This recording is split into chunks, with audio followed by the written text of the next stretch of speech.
어찌 보면은 가학증을 그 진단 기준이 사이코패스랑 약간 겹친다는 말도 있어요.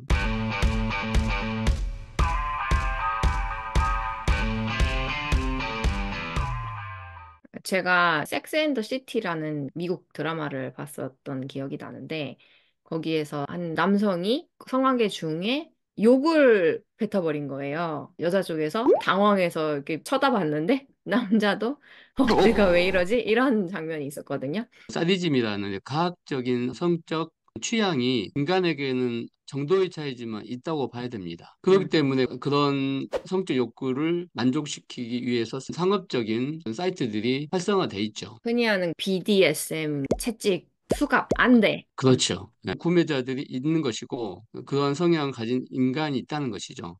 사디즘이 나온 계기가 언제냐면은 프랑스에서 이 용어가 나왔어요. 사드라는 돈 많은 후작, 그 남성의 매춘부하게 했던 이상한 행위들을 통해서 거기에서 이제 사디지 나왔죠. 이 사람은 감옥에 30년간 있었어요. 거기서 쓴 책 중 하나가 소돔 120인가? 그런 책을 썼어요. 외설적인, 과학적인 내용들이 거기에 있죠. 그 당시에 성인용 소설을 쓴 거네요. 그렇죠. 그 중세 종교적으로 엄격한 시대에 상상할 수 없는 적이 있었죠. 심지어는 사드 후작이 살았던 그 성을 그 유명한 피에르 가르댕이 구입해가지고 1년 한 번씩 거기서 큰 행사를 벌이고 지금 유명 관광지가 돼 있어요. 제가 예전에 이런 얘기를 들은 적이 있어요. 과학과 피학이 커플이 되면 환상의 궁합 아닌가라고 했는데 진정한 가학증을 갖고 있는 사람은 고통스러워하는 모습을 보면서 좋아하는 건데 상대방이 고통을 즐기는 모습을 보여주면 진정한 가학은 즐겁지 않다는 거예요. 사실은 궁합이 잘 맞는 게 아닐 수 있다. 그래서 이게 참 어려운 부분이에요. 어찌 보면은 가학증을 그 진단 기준이 사이코패스랑 약간 겹친다는 말도 있어요. 반사회성이다 겹치게 되면은 말 그대로 정말 상대방의 고통을 거기서 쾌감을 느끼는 게 되는 것이죠. 인간은 그런 과학적인 걸 통해서 성적 쾌감을 느끼는 것은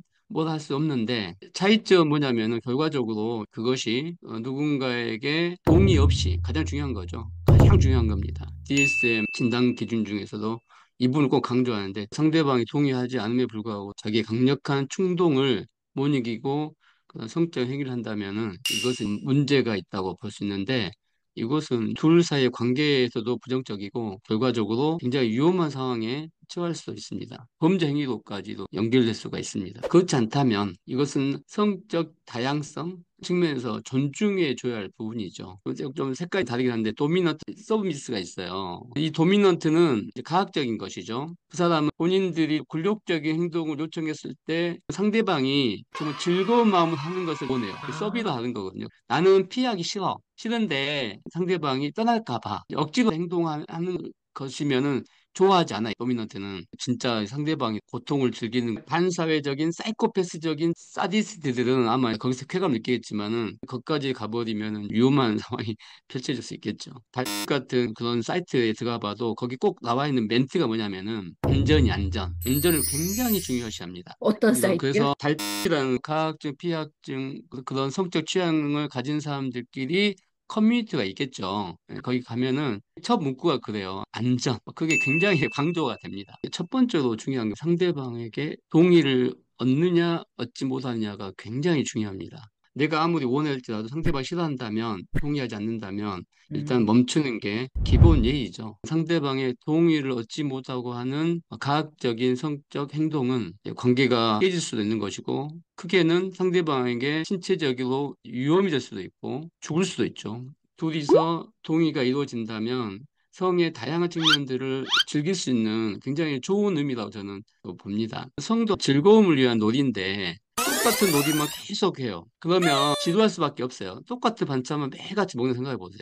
삶의 재미를 더해주는 취향이 될 수 있는 거네요. 그렇죠. 이상하게 보거나 음란하게 보는 것은 저는 그 보는 게 아니다 봅니다. 그 부분들은. 그러면 사디즘이 안전하게 즐기려면 파트너 구하기가 사실 되게 쉽지 않을 것 같은데 이런 경우도 있었거든요. 남자친구가 피학 쪽이었는데 여자친구한테 가학을 부탁을 해서 여자친구가 채찍이라든지 이런 걸로 가학을 좀 해주면서 이거 생각보다 재밌네 즐겨는 갈수록 딥해지는 거예요. 나에게 욕을 해달라거나 이런 부탁을 하니까 여자친구가 나는 남자친구한테 욕하기 싫은데 이런 상황이 온 거죠. 반대의 경우도 있을 수가 있을 것 같아요. 앞에서 제가 말씀드렸던 드라마처럼 내가 만났어. 근데 그 사람이 자기가 욕을 해야 성적 흥분을 충분히 느낄 수 있는 사람이다라고 하면 되게 난감할 것 같거든요. 만약 상담에 오게 된다면 어떻게 도움을 받을 수 있을까요? 예, 제가 상담을 했던 가장 난감한 경우가 뭐였냐면은 부부였는데 남편분이 과학적인 성적 취향이 있었는데 몰랐죠. 어느 날 이제 남편분이 그 커뮤니티에서 왕성하게 활동한다는 걸 알게 되면서 놀랬고 부부간 갈등이 생겼고 결과적으로는 이혼을 하게 되었어요. 안타깝지만 결혼하기 전에 서로가 성적 취향을 알고 결혼하게 되면은 큰 문제가 좀 덜 일어날 것인데 결혼 후에 알게 되면 이렇게 문제가 될 수가 있죠. 특히 한쪽이 성적 취향에 대해 도저히 이것은 굉장히 나쁜 행위고 미친 행위다 생각해 버린다면은 대화가 안 되고 관계에 파탄이 날 수가 있죠. 그럴 때는 전문가를 통해서 이것은 너무 이상한 게 아니고 인간은 이런 상황에 있을 수 있다. 안정감을 주는 게 좀 중요하다 봅니다. 단 조건이 있는 거죠. 조건은 상대를 존중하지 않고 행동하는 것, 이런 문제가 생길 수 있다.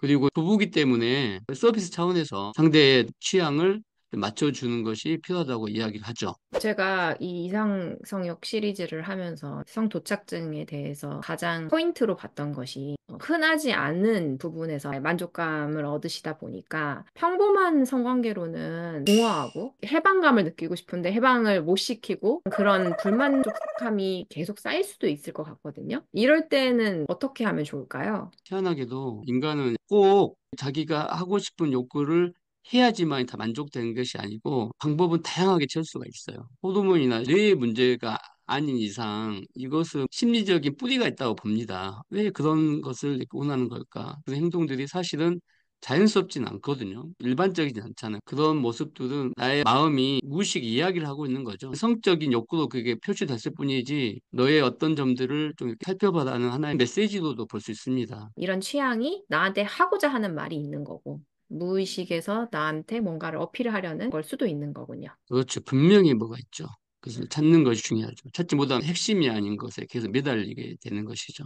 욕설 자체에 대해서 만족은 못 느끼고 계속 더 큰 자극을 원하게 되는 것이죠. 그럼 이 핵심을 채워주기만 하면 할 수 없는 현실에도 편안하게 적응할 수 있다는 거군요. 그렇죠. 예. 나는 왜 이런 걸 통해서 성적 만족감을 얻고자 하지? 그것을 상담가를 통해서 찾아내는 것, 그게 좀 필요할까 봅니다. 내가 사디즘을 통해서 충족하고자 하는 욕구가 그 뿌리를 찾다 보면은 불만족감이 만족으로 바뀔 수 있는 방법을 찾을 수도 있는 거네요. 예, 그렇죠. 욕구는 의외로 정서 연관이 굉장히 깊습니다. 수면도 마찬가지고, 심지어는 성적인 건 가장 강력하죠. 성적인 부분들은 우리의 과거의 삶의 사상, 철학들이 성이란 걸 통해서 나타나고 있다고 봐야 되는 것이죠. 근데 계속 감각에 어떤 성 자체에만 매여 있으면 좀 안타깝죠.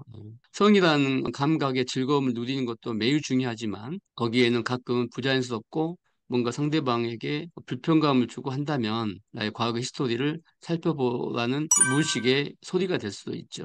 이왕이면 좀 더 안전하고 좀 더 건강한 쪽으로 가는 것이 중요하기 때문에 그래서 그런 경우에는 한번 상담을 받는 것도 굉장히 좋은 계기가 될 수도 있죠.